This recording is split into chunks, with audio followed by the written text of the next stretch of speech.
అది ఏ గవర్నమెంట్ అయినా సపోర్ట్ చేస్తుంది.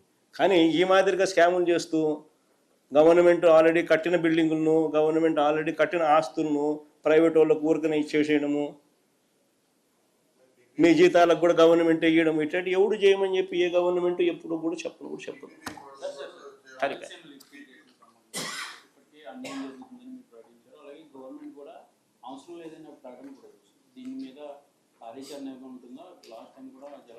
ఖచ్చితంగా వీటి మీద రాయలసీమ లిఫ్ట్ అన్నది రాయలసీమ ప్రజలకే కాకుండా రాష్ట్ర ప్రజలకు ఇది నిజంగా అవసరమైన ప్రాజెక్టు.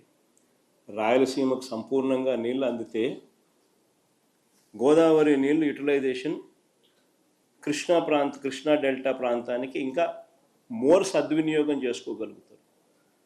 రాయలసీమకి నీళ్ళు అందకపోతే ఆ గోదావరి నుంచి వచ్చే నీళ్లు రాయలసీమకి ఇస్తారా, కృష్ణా డెల్టాకి ఇస్తారా?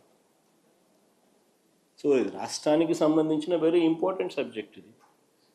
వీటికి సంబంధించి ఎక్కడా కూడా మనం అన్యాయం చేయడం లేదు ఎవరికి. మనము మన రాష్ట్రానికి మాత్రం న్యాయం జరిగేట్టుగా మాత్రమే అడుగులు వేస్తూ ఉన్నాం.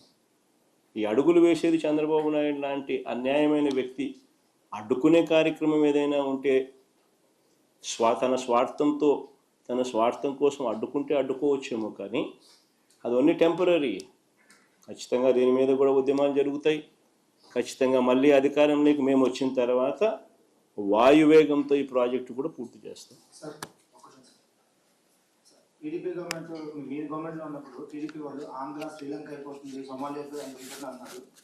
ఏమవుతుంది సార్? నువ్వే పేరు చెప్పాలబ్బా, కొత్త పేరు ఏదన్నా, ఇంకా దేశం పేర్లు ఏదన్నా ఉంటే చెప్పు.